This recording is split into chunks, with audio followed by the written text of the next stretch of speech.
Welcome to another episode of Follow the Brand. I am your host, Grant McGaugh, CEO of 5-Star BDM, a 5-star personal branding and business development company. I want to take you on a journey that takes another deep dive into the world of personal branding and business development using compelling personal stories, business conversations, and tips to improve your personal brand. By listening to the Follow the Brand podcast series, you will be able to differentiate yourself from the competition and allow you to build trust with prospective clients and employers. You never get a second chance to make a first impression. Make it one that will set you apart, build trust, and reflect who you are. Developing your 5-star personal brand is a great way to demonstrate your skills and knowledge. If you have any questions for me or my guests, please email me at grant.mcgaugh, spelled M-C-G-A-U-G-H, at 5-star BDM, B for brand, D for development, M for masters.com. Now let's begin with our next 5-star episode on Follow the Brand. Welcome to the Follow Brand Podcast. I am your host, Grant McGaugh, CEO of 5-Star BDM, where we help you build a 5-star brand that people will follow. And today we have a remarkable guest whose work redefines how we approach cancer care. And for those who are new to our show, BDM stands for Brand Development Master, a concept we believe is critical not only in business, but also in advancing the fields of healthcare and patient care. And today I am excited to introduce Dr. Barbara McAneny's, former president of the American Medical Association and a trailblazer in oncology. She has spearheaded a patient-centered initiative known as Come Home, the Community Oncology Medical Home, which aims to keep cancer patients where they can truly belong, and that is at home, surrounded by loved ones instead of in hospital beds. Dr. McAneny will share how her approach focuses on proactive, personalized care, intervening early to prevent complications before they escalate into hospitalization. So this isn't just about cutting costs. It's about improving quality of life and making every moment count for patients who need it most. And consider this. Recent studies show that home-based cancer care can reduce hospital stays by up to 30% while significantly enhancing patient satisfaction. In today's episode, we will dive into how Dr. McAneny's initiative achieves these results and reshapes the standard of care in oncology. So prepare for an eye-opening conversation that will challenge our assumptions about cancer care. And after the episode, we'd love to hear your thoughts on how we can all contribute to a more compassionate and effective healthcare system. So stay tuned on the Follow the Brand podcast, where we are building a 5-star brand that you can follow. Welcome, everybody, to the Follow the Brand podcast. This is Grant McGaugh, and I get to go all the way out to the Southwest. I don't go to the Southwest very often, but what I do, I'm telling you, it's a beautiful, beautiful place. They got all kinds of scenery out there you can't see anywhere else. We're talking about New Mexico. And there's one person in particular in New Mexico that we're going to have a really good conversation about. She's a former CEO of the American Medical Association. She's been practicing oncology for a number of years. And we want to understand her brand. We want to understand why she chose her health oncology to come and speak to a group of people about women's health in Orlando. That's going to take place in October. But we want to get to know her a little bit. So Dr. Barbara, would you like to introduce yourself? Certainly. I wasn't the CEO of the American Medical Association. I was the president. The CEO is a person that we have hired who manages the day-to-day. The president is the spokesperson for the American Medical Association. And it was a great job to have because I could travel all around the country and talk to physicians in all walks of life, all specialties, everything, and be able to hear about their hopes and their dreams and their frustrations and their burnout and their joy. I know they kept you busy, I bet. It did keep me busy. So let's talk about your journey into the realm of being a physician, into oncology. As we rewind the clock just a little bit, tell us a little bit about your journey and why you chose this as a profession. Well, when I was in medical school, I did a rotation on the acute leukemia ward at the University of Iowa. And I fell in love with every patient I took care of. Because when you have a cancer patient, they reach into their heart and they find strength they never knew they had to fight the scariest thing that they have ever fought. And they also start to really focus on what's truly important in life. And they stop sweating the little stuff, right? Cancer patients would tell me, even as a medical student, their hopes and dreams and what they were afraid of and what they wished they'd done differently throughout their lives. And usually you don't have those conversations until you've had 20 years of friendship with someone. But with cancer patients, they are so open and so strong that I was just inspired by them every minute of the day. And I just decided this was the group of people I wanted to work with. Well, that is a great reason why.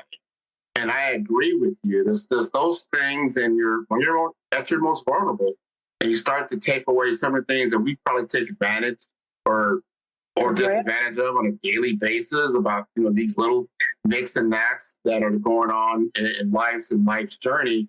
But when you're facing you're having a near-death experience, basically. You don't know exactly what's going to happen. You take off the gloves, right? So there's no bar, nothing's barring you from saying whatever it may be. And when you find that special place in your heart and you begin to speak from that location, I've seen a lot of people do that. I think it's so impressive. They say, wow, you're at a very vulnerable time. Time is precious. And you're sharing with me some very good intimacy. Maybe it's for me to understand how I can live my life better and move forward. I think that is wonderful. So you got into leadership, but before we even go there, I want you to tell us a little bit more, because you do some things around hematology. I don't think a lot of people know what that is.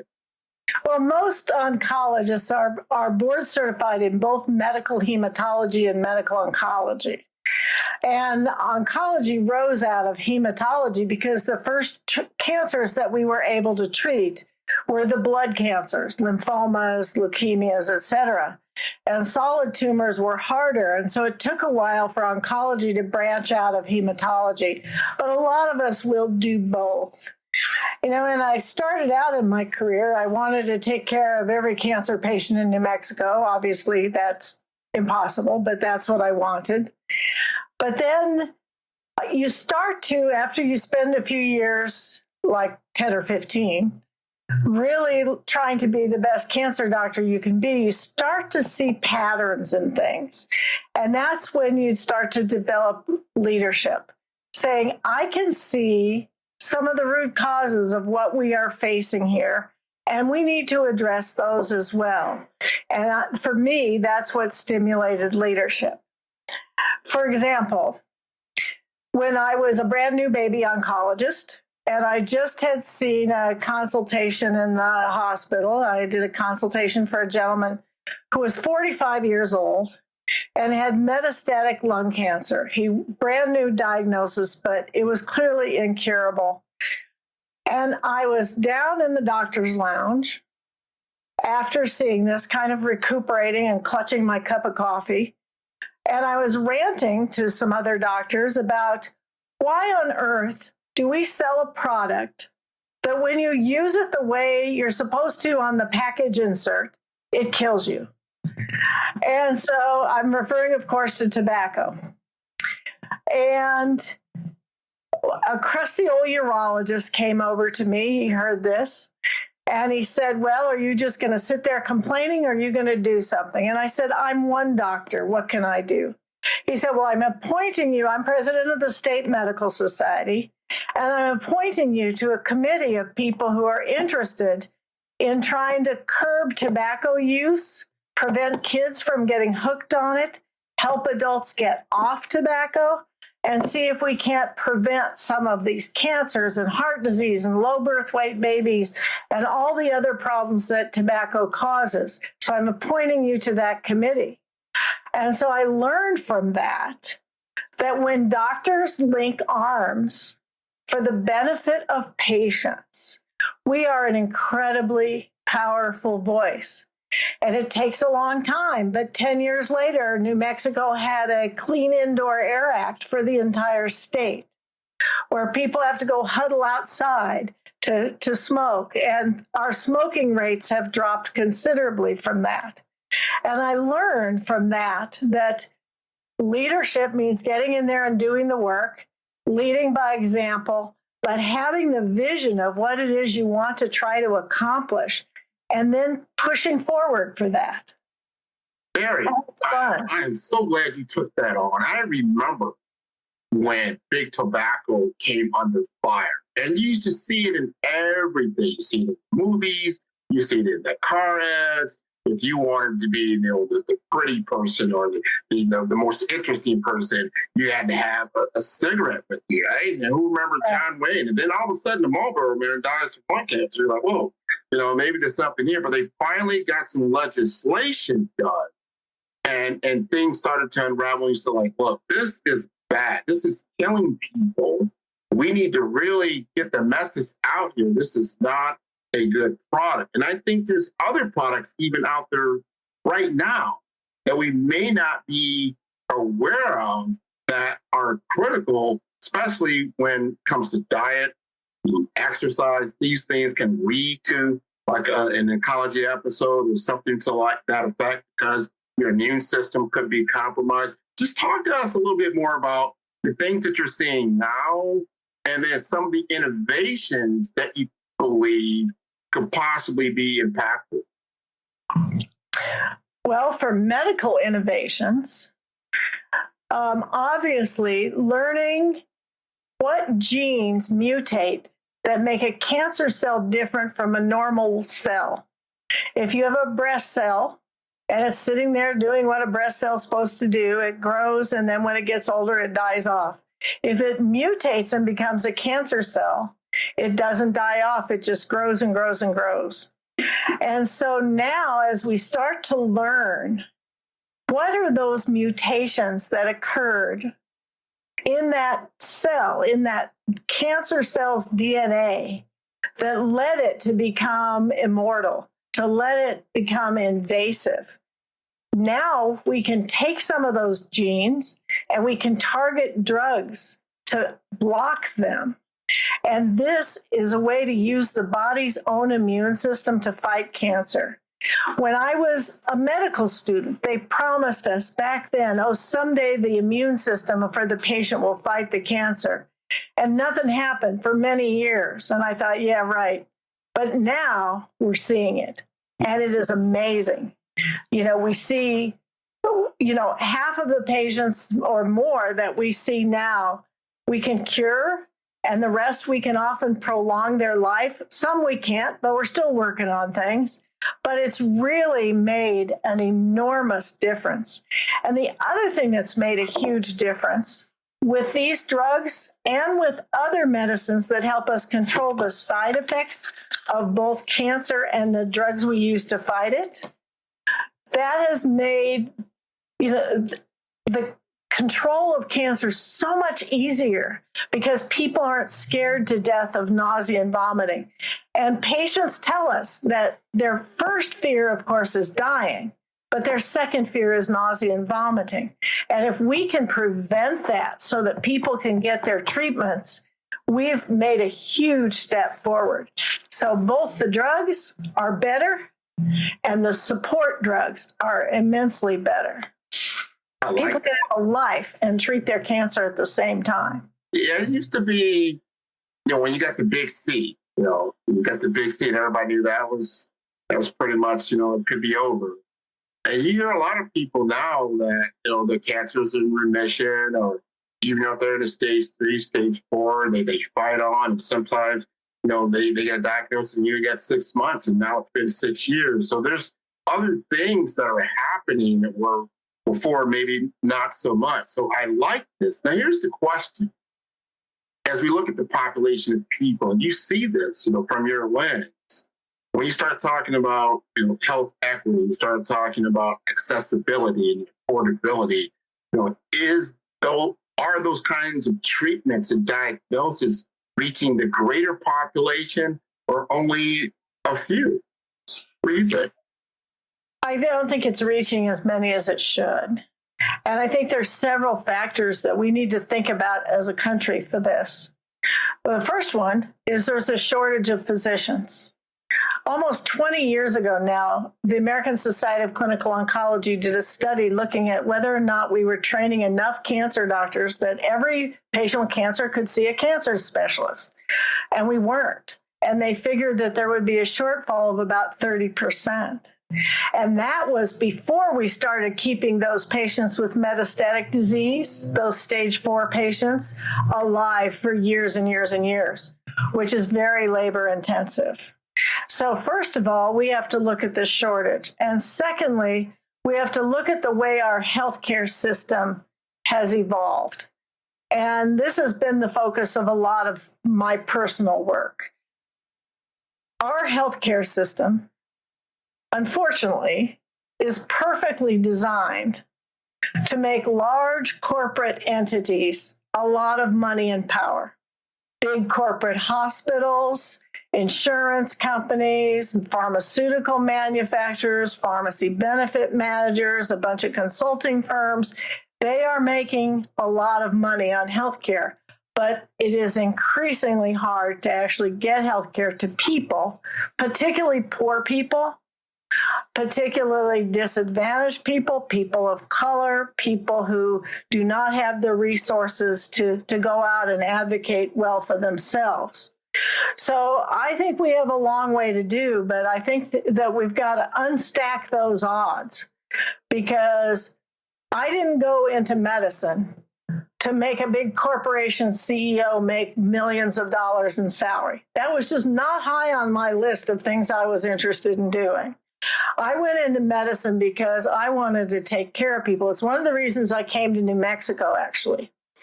Because coming to New Mexico, which is a majority minority state, where we not just have diversity, but we cherish it and enjoy it and support it, and that this was a community where there was a huge need. That's why I came here. It wasn't to make corporate CEOs wealthy.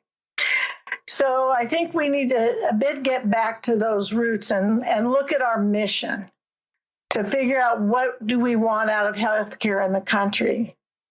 The other issues is just geographic. If you live, 40% of Americans live in a rural area. A rural area, by choice, does not have all the amenities of Boston or New York or Los Angeles, right? They're not going to have huge hospitals and stacks of office buildings full of specialists. And so we have to figure out a way to get care out of those urban areas and get it into the rural areas, because that 40% of Americans who are rural, as well as the people who live in the disadvantaged areas of our cities, deserve care too. So having people travel to a big urban center just doesn't work when cancer becomes a chronic disease. If you need a surgery one time, you need your heart operated on, you want to go see the guy who operates on your heart and everybody else's heart, 5 times a week, not once a year. Yes. I can understand that. But the medicines that we use and the ability to give radiation, They actually don't care who's on the other end of the needle or who's pushing the button on that machine. Those things that keep cancer a chronic disease are local, and they should be local, because people have to, the goal of treating cancer is to have people live their lives while they're treating their cancer. Well said, well stated. And we've got to take all these things into account. I'm a big believer in improving our healthcare system and getting back to what it's supposed to do, and that's to keep people healthy throughout the entire life cycle for that individual, so that it gets into prevention. I know you do a lot around policy. You're going to come down to Orlando and speak to women's healthcare at Her Health Oncology in October. I want to know, why did you decide to do that? And what kind of message do you want to bring to the audience? Ready to elevate your brand with 5-star impact? Welcome to the Funnel Brand Podcast, your gateway to exceptional personal growth and innovative business strategies. Join me as I unveil the insider strategies of industry pioneers and branding experts. Discover how to supercharge your business development, harness the power of AI for growth, and sculpt a personal brand that stands out in the crowd. Transform ambition into achievement. Explore more at 5starbdm.com for a wealth of resources. Ignite your journey with our Brave Brand Blueprint and begin crafting your standout 5-star future today. Well, I am a bit on a mission to talk about how we could restructure our healthcare system. So my career in policy really started both at the AMA, but also where I learned a lot of the theory of health policy. And I learned so much hearing about what the issues were that others were facing and how Medicare worked and how insurance companies worked, and just learned all of that. And then I've been fortunate in that the members of my practice have allowed me to use my practice as sort of a laboratory to put some things into place. So, for example, in 2012, I received an Innovation Center Award from the Centers for Medicare and Medicaid Innovation for $19.8 million. And what I had done that earned me that was I figured out that whenever a cancer patient went into the hospital, their quality of life decreased. Even if they didn't get a blood clot or a bad infection or something else, they deconditioned and they were never quite as strong and healthy when they came out. And so I started working with the practice to figure out, how can I prevent people from ending up in the hospital? And so what was the earliest trigger that somebody was going to get in trouble? And how do I intervene before they get in trouble and prevent that hospitalization from ever needing to happen? And we called that process Come Home for Community Oncology Medical Home. And that was actually an eye-opener for me, and actually for a lot of people in the oncology space, because if you pay attention to what's going on with your patients, not just order the chemo and stop thinking about them for 3 weeks till they come back for the next dose, you can really make sure that they're doing well and that they are properly managed, their side effects are taken care of, both of the cancer and the drugs, and keep people out of the hospital. And for patients who have perhaps a limited amount of time and certainly a limited amount of energy, spending as much time as possible in their home with the people they love, instead of in a hospital wearing those lovely gowns and having somebody poke you with a needle every morning, is a huge quality of life issue. And so that kind of led to the oncology care model and some of these other changes where people have started to focus a good bit more about that. To me, that's what health policy is. It's looking at what you can do systematically, not just the patient in front of you, but including the patient in front of you, and make lives better. 100%. Well, I can't wait to have you come down and deliver that type of message to other oncologists. The one One thing that makes this conference different is physicians talking to physicians, and they're not backed by other big pharma or medical device companies, things like that. They're having an open conversation. There'll be obviously exhibitors and some sponsors there, but this is an open dialogue on a national scale, because there are going to be people from all over and have conversations. You've got Moffitt Cancer Center there. You've got City of Hope there. You've got Advent Health. You've got some others. So how can we affect change? Going back to what you said earlier about when I say, hey, you don't like cigarettes, what are you going to do about it? It's a carcinogen. What can you do? So now this is something we're not just talking about it. Let's do something about it. How can we make a measurable difference, especially when you already have stated that you see someone going through cancer, and it is a journey, no matter how they might have how they project on the outside. And the inside is a very frightening situation. There's a lot of unknowns there. And as you just alluded to, that the treatment could be just as painful or severe as the disease, so it's a catch-22 all the way around. Talk to us about, as an oncologist and what you know, and you're talking to a patient. I want you to talk to me as I'm a newly diagnosed patient. I just realized I have cancer. I don't have any idea what I'm about to go through. What would you say? Well, the first thing is you have to be honest and you have to be clear, but you also have to understand that on that first visit, what the patient hears most is, oh my God, this is me we're talking about, right? And all the details are in this haze of, oh my gosh, this is me. So my theory is that you have to tell everybody things at least 3 or 4 times for it to cut through the fear and let people actually think. So usually what I will do on that first visit is I'll explain what the patient has. If it's curable, I will tell them that. If it's treatable, I will tell them that. If all I can do is promise an easy exit from this planet, then I do tell them that.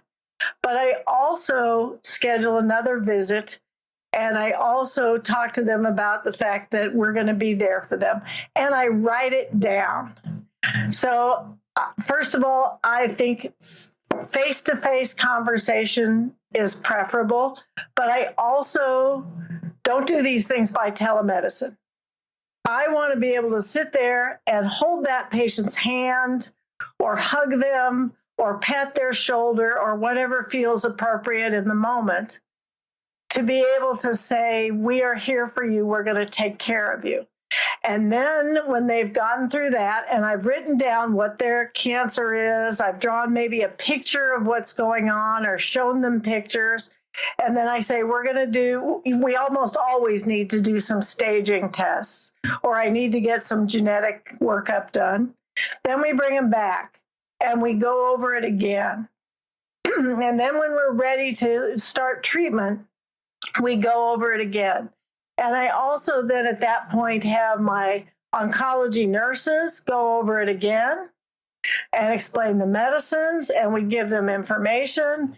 And I also tell patients that if cancer was not your major interest in life before this diagnosis, you don't have to switch your whole life around.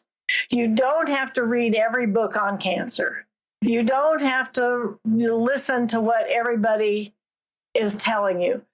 And I tell my patients that you will be surprised by what I call Great Aunt Melba stories. That people, they don't do this to you if you've had a heart attack or broken your bone skiing or something. When people have cancer, there are a lot of people who come up to them and say, oh, you poor thing, you have cancer. My great Aunt Melba had that. It was terrible. She suffered. They say all these bad things and everything. And the poor patient is dissolving in front of their eyes because they're just getting their fears, their fire is fanned and gasoline's being thrown on it. So I say, beware of the great Aunt Melba stories. You don't know what happened to Melba. Who knows? She might have been hit by a bus. You don't know. But when you hear a great Aunt Melba story, have your answer ready. Say, thank you for telling me that. I didn't really need to hear that right now, but maybe we can talk more later, or something that gets you out of that conversation. Or they'll tell you, you have to read all these books, or you have to go to my church instead of your church. You can only eat, grapefruit every day. People will tell you how to run your life. If you broke your leg, they wouldn't tell you how to run your life. So I tell my patients, you don't have to listen to all that. You are still you. That is a beautiful statement and great advice, because you're someone who deals with this on a daily basis, and usually the patient, this is their one and only time, most hopefully, that they would have to deal with it, and they have no idea what this is about to go through. And you just said it, you're going to do some self-diagnosis, you're going to go to Google, you'll Google everything, you'll come home with some weird groceries or whatnot, and then you do all kinds of stuff. So it's nice that what I got from you, what you just explained to me, was human to human. It wasn't, doctor to patient. It was human to human. Yes, you have a situation.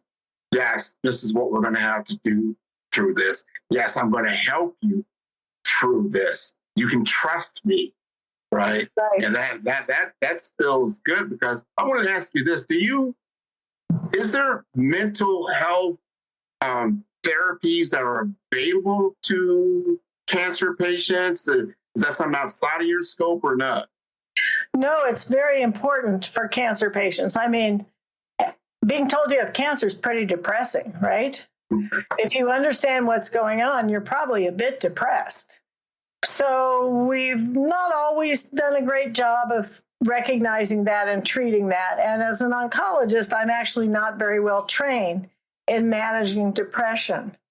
And unfortunately, one of the healthcare issues in our country is that there are not enough mental health professionals, and there's a huge stigma against going and getting health, particularly men. It's like, I'm strong, I can do this, I'm fine. It's like, maybe you're not. So what we're trying to do now, I'm working with a new company that can provide telepsychology support or telepsychiatry support, because unlike oncology, where I want to be able to touch that person and hold their hand while I'm giving them news they don't want to hear, it's interesting that people will tell a little screen almost anything. I mean, just go look at Facebook, right? They'll tell anything. So telepsych seems to be one of those areas that really works. And so that's helping me in an underserved area like New Mexico, where we don't have much in the way of mental health resources, to be able to hook my patients up and get them the help they need. Now, if they need a prescription, I'll prescribe it, but it's very helpful for me to have a psychiatrist say, this is the right antidepressant for this patient, and this is the dose I want you to prescribe. That's very important. Very important. They have to go hand in hand and look at the holistic situation that the patient is going through. And very good advice there. You're also part of an alliance. Yes. And I want you to talk to us about that. And then how do you feel the future of oncology will look, especially with all these new tools, digital tools that are coming on the scene? Well, periodically I remind myself that the profession of being a physician evolved out of the priesthood, right? I don't think we're going to be replaced by an app. And I think people want to know that there's another human who actually cares about them as a person and is going to help them get through this tough emotional thing, right? So I also think that there's a right size to practices. This will not be popular at the Her Health conference, but I will say it anyway. That big systems run by hospitals are maybe not the best way to manage a chronic illness. That hospitals are designed for emergencies, and I get very sick very quickly and I need to be someplace at 2 a.m. where they can take care of me. People are going to have car accidents, heart attacks, and babies at 2 a.m. Somebody better be there for them, right? But for managing a chronic disease, a hospital is not the right section. It's twice as expensive, if not more, and it's a little bit impersonal. And I find that this affects the physicians as well. When I went around the country talking to physicians, I found that there were different kinds of burnout from doctors who worked for big systems as to worked in an independent practice. And in big systems, it was lack of control and not ability to manage your immediate environment, and the feeling that at the end of the day, you went home, you were working for the CEO's bonus, right? Instead of for the patient. We just did, so the organization you're referring to is called OnCare Alliance. OnCare Alliance. We are a group of about 34 independent oncology practices, physician managed, physician owned, scattered across the country, coast to coast. I co-chair it with a good friend of mine named Dr. Sibel Blau. And what we are doing is helping those independent practices find best practices, be able to do research together, to learn to use data to improve what they do, to be able to do purchasing together, to survive the economics of healthcare together, and to be able to have a foundation to help patients with the non-medical needs that they face, back to the social determinants of health, and to educate the younger physicians in our practices how to manage a practice. So it's a very collegial group of like-minded practices. And we actually did the AMA burnout survey for a subset of those practices and discovered that they scored about 10 to 15 points better on the burnout scale than the physicians who were employed by big hospitals. So I think there's a message there. And if a physician's burnt out, the first thing that goes is their empathy toward a patient. And you can't do this work without being able to see the world from your patient's eyes. And if you lose empathy, you've lost everything. So I think our job now is to give both doctors and patients options to make sure that independent practice is available for managing cancer as a chronic disease in the communities where people live. This fits right back into the idea of rural healthcare, underserved areas, making sure that we get those resources out to patients. And that's a lot of what I have been working on and what this alliance is all about. And thank you for doing that. I love that. I love your mission, your vision, your values. Getting back to real practicing of medicine and what it's all about, and helping each other, and not get sucked into someone else's initiative that not always align to what you want to accomplish. I think there's a lot of push and pull a lot in the healthcare delivery system, and you've got to have your stake in the ground. This has been wonderful. I'd like for you to let the audience know how to contact you, whether it's via LinkedIn, is it just an email, or just look you up online at your facility? Well, I respond to email, though lately I'm getting hundreds of them every day from every politician wanting money for their campaign. So I'm drowning, but I will respond to emails. That is just my last name, McAneny, at nmohc.com. New Mexico Oncology Hematology Consultants is the name of my practice.com. And I'm happy to communicate with people and to hear their ideas. I think that one of the things about the healthcare community is that we all came into it because we wanted to do good things for the people we serve. And good people tend to have good ideas, and sharing good ideas helps them grow. And when any one of us does something better, we are all lifted up by that. I 100% agree with you. I cannot wait to see you in person in Orlando at the resort, October 26th and 27th. You're going to kick everything off. And if you love this podcast, you're going to love coming out to Orlando. It'll be virtual as well if you cannot travel. But this has been wonderful. I want to thank you again for being on the show. My pleasure. Thank you for inviting me. This has been fun. You're welcome. Thanks for joining us on the Follow Brand Podcast. Big thanks to Full Effect Productions for their incredible support on each and every episode. Now the journey continues on our YouTube channel, Follow Brand TV series. Dive into exclusive interviews, extended content, and bonus insights that will fuel your success. Subscribe now and be a part of our growing community, sharing and learning together. Explore, engage, and elevate at Follow Brand TV series on YouTube. Stay connected, stay inspired. Till next time, we will continue building a 5-star brand that you can follow.